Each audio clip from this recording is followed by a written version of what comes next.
So in this series, I'm going to be talking about a lot of different woodwinds, including some of the traditional ones behind me. You got your Indian bansuri, Japanese shakuhachi, Chinese ditsa, and more. So the reason I'm making this series is that as a woodwind player and as a composer, I've found that a lot of even college-level composition classes don't give you a complete picture of what woodwinds are capable of. So before we begin how to write for the clarinet, let's lay out some ground rules. I'm going to be talking in B-flat clarinet key. Now some of you are probably like, oh, what a concert. But it makes a lot more sense to talk in B-flat clarinet key, and here's why. So there are B-flat clarinets, they're the most common, and bass clarinet is also in B-flat. But if you're writing any classical music, you might end up wanting to write for an A clarinet. Or if you're writing old operas, you might want to write for C clarinet. There's also a high E-flat clarinet, and alto clarinet, which is just as rare as high E-flat clarinet, is also an E-flat. And essentially what you're going to find is that there are a lot of techniques that are specific to a note or a part or section of the clarinet. And if you're thinking in 3-4 different keys, you're going to have to learn all these sets again and again and again if you want to learn it all in concert pitch. It's way more complicated. And then finally, before we get started, a quick disclaimer. Please, please, please don't watch this video and then write ridiculously weird and complicated parts unless you know that the clarinet player you're writing for can do them. Although if you do happen to know the person you're writing for, feel free to ask them if they can do any of this stuff, because clarinet players like to feel smart. Don't we all? So let's get started, class. The first thing to talk about is the range. Lowest note is E. And the highest note, which might surprise some of you, is C. Yeah, that's C. See, the thing is, if you've ever taken a composition class, or just worked in Finale or Sibelius and moved the notes up until they change color, it probably starts way before C. But most classically trained clarinetists will know fingerings all the way up to high C. The thing about writing all the way up there, though, is that people might not practice that as much, might not be as in tune or as controlled, but those notes do exist, and there are plenty of clarinet players who know how to play those notes and can play them very well. So to be safe, I'd say write to about a G or an A. I wouldn't write much higher than that, but it is possible to get all the way up to that C. If you are going to write all the way up to that C, and you want to be nice to your clarinet player, what I would recommend is to write technically easy passages, nothing too fast, unless it's chromatic. Most people can go all the way up there chromatically. It's also easier to get up to it than it is to get down from it. But anyways, that's squeakissimo, isn't it? And I would use it only for a very specific effect. Although it is nice if you have a great classical player and you want to harmonize with flutes really high, something that's, a little creepy, it could be a great texture. So G or A is a good stopping point for professional players. Maybe for not as professional players or some doublers, you might want to go to like D, E, F. That's a safer place in the clarinet. The final thing to know about writing for the range of clarinet is that clarinetists don't really need 8 VAs or 8 VBs. We like ledger lines. Write all the way down to that E with ledger lines, and feel free to write to like G or A with ledger lines. Much above that, an 8 VA might be nice. So there are 3 different registers on the clarinet, and you can almost treat them like different instruments. They are the Chalemeau, which is the bottom part.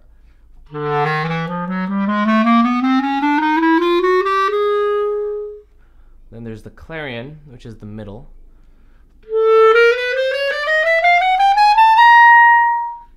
And then there's the Altissimo, which goes all the way up to C. So, the Chalemeau. Fun fact, the Chalemeau is not just the lowest register on clarinet, it's actually an instrument which is a late Baroque clarinet predecessor.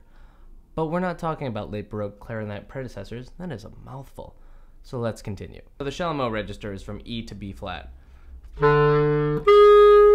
In my experience, it's usually the favorite range of most composers because it's got this big, warm, round, beautiful sound.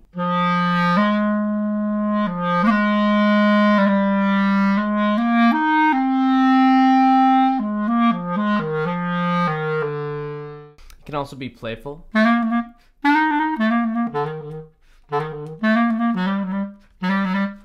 Something like that. It can also be more military. And it can also get that kind of low, dark, sexy, mysterious, back of a speakeasy kind of sound.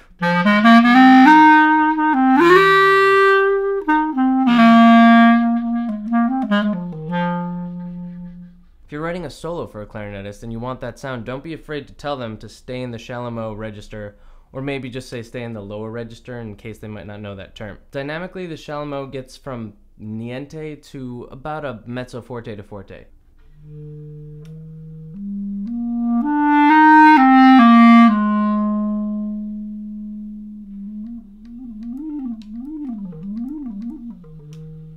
It'll never be so loud that it's blasting your ears off.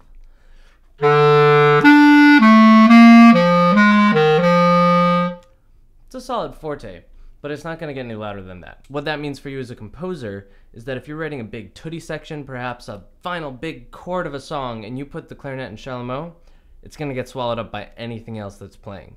So at the top of the Chalemeau is the throat tones, and they're terrible. It's from G to B flat.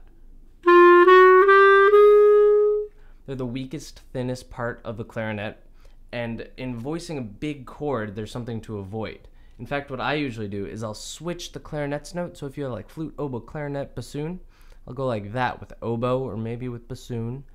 And what you can do is you can avoid hitting one of these throat tones. Don't never write them, just only for big chords there's something to avoid because they're thinner, unless that's a texture you're looking for. You should also know that clarinetists can compensate for them and make them sound a little better. Classical clarinetists especially will know all the extra fingerings you can put down to make them sound nicer, but the problem is that they're often not accessible because the fingerings are awkward, meaning you can't get to and from them very easily. B flat is the very worst note of the throat tones and of the clarinet.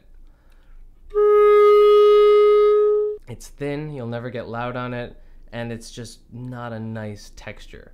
You should know that there is a side fingering for B flat that makes it sound way better. You can write it like this, but a lot of clarinetists might be confused by that. It's not standard notation, but it does make a B flat sound a lot nicer, although it's hard to get to other notes from it, so give us some rests around it. And the difference is like this.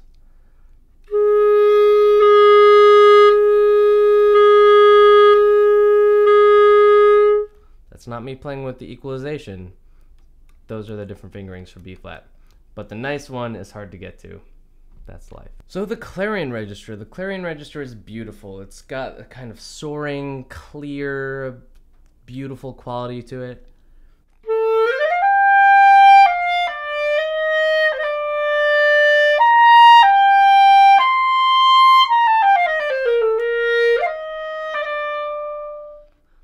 I played one Altissimo note. As you can hear, it kind of blends a little bit better with Altissimo than Chalemeau does with Clarion. The Clarion range is also where you start to live for Dixieland or klezmer or anything like that.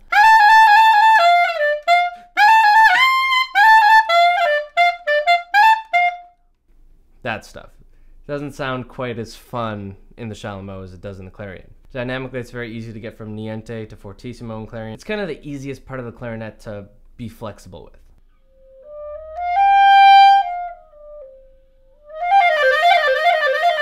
If you're writing jazzier parts for the clarinet or klezmer parts, the clarion's where you want to be writing. And if you're writing with saxophones or with brass, the higher the better. Let's talk about the break really quick. What that is just between the Chalemeau and the Clarion, it's a very big difference in color and texture and also fingering. So this is B flat, and the first note of Clarion is B, if you remember, if you took notes. And it also sounds completely different because you go from really thin to really big and warm.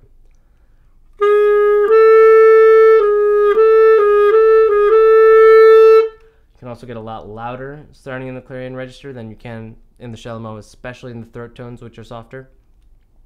So, as a composer, if you're writing a line that you want to be smooth and beautiful and flowing, and you're doing that smooth, beautiful flowing up and down over the break, it won't sound as nice as if it wasn't over the break. And also, the bigger the distance you're going over the break is harder. So, if you're just going AC, AC, which is over the break,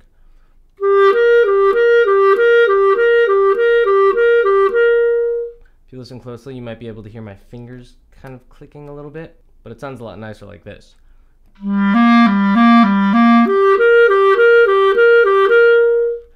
And if you go a big distance over the break, say from G to F, just the texture is so different, and it really won't ever come out as smooth as you'd probably like it. So don't write over the break without intention. There are also some cheats for directly over the break. You can get a C, a kind of throat tone C, but it's a trill fingering. It's not as well known, but it's possible. Instead of playing that A C, you could play it.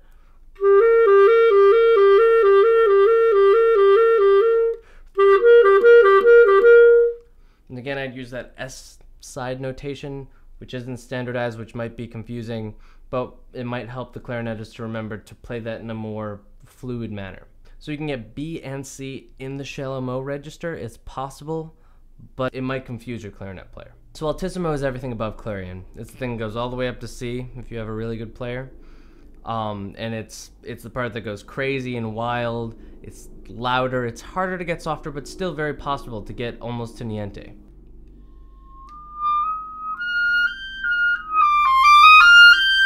It's a little less flexible, a little more wild than Clarion for a clarinetist. Dixieland, klezmer, all that stuff really lives up here.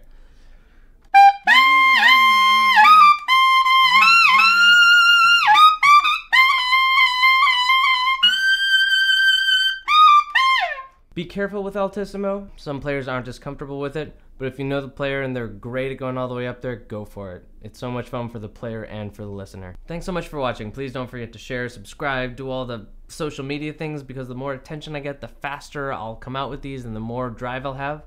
The next one's gonna be flute, after that saxophone, and then we might get to some interesting woodwinds.